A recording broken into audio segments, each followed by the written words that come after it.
ప్రభునందు ప్రియులైన మీకందరికీ యేసుక్రీస్తు ప్రభువారి నామంలో శుభవందనాలు తెలియజేస్తూ ఉన్నాం. దైవజనులు బ్రదర్ భక్త సింగ్ గారి పరిచర్యలో నుండి దైవ మర్మములు నవంబర్ 10. ఆత్మ విషయమై దీనులైన వారు ధన్యులు, పరలోక రాజ్యము వారిది. మత్తయి సువార్త 5వ అధ్యాయం 3వ వచనం. ఉత్తర ఇండియాలోని కొన్ని ప్రాంతములలో ఒక అతిథి వచ్చినప్పుడు తినుటకు ఎక్కువ ఉప్పు కలిపిన పలహారము, ఒక గ్లాసు నీళ్లను ఇచ్చెదరు. దీని భావము, నిన్ను అంగీకరించి స్వాగతమిచ్చుచున్నాము అని ఆ అతిథితో చెప్పుట.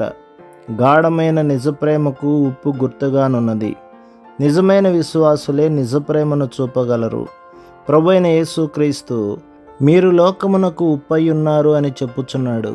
అనగా నీవు ఎక్కడికి వెళ్ళినను నీ ద్వారా తన నిత్య జీవము ప్రత్యక్షపరచబడి, ప్రకటించబడి, బోధించబడవలెను.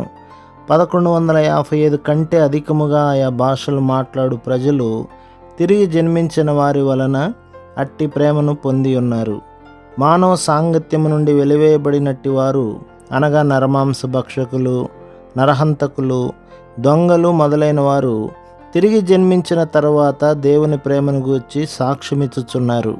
గత ప్రపంచ యుద్ధమందు ఒకానొక వైద్యశాల యందు బహుభయంకరముగా గాయపడిన ఒక సిపాయి ఉండెను. ఈ వైద్యశాలను జార్జి చక్రవర్తి గారు దర్శించుచు అతని మంచము వద్దకు వచ్చి అతడు పడుచున్న నొప్పి బాధను చూచి మనస్సులో చాలా నొచ్చుకొని అతనితో ఇట్లనిరి, యువకుడా, నేను నీకు చేయగలిగినది ఏమైనా ఉన్నదా? నీ మనవి ఏమైనా ఉన్నదా అని అడిగెను.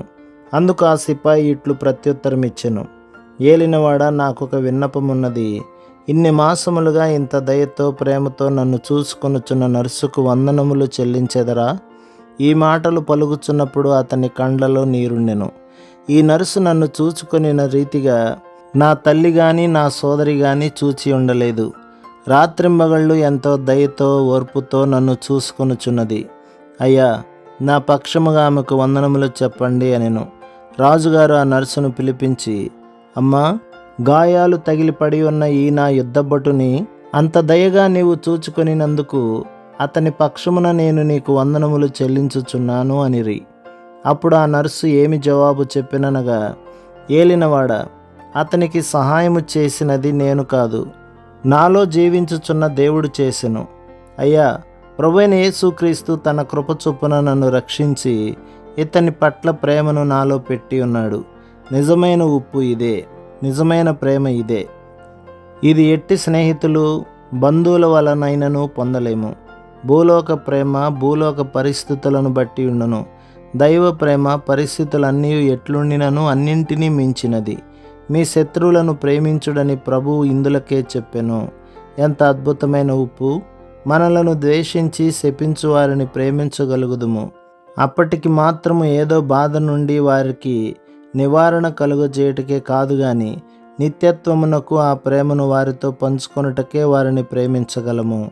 ప్రభు మిమ్మును, మీ కుటుంబమును, మీ సంఘమును దీవించి ఆశీర్వదించునుగాక. ఆమేన్.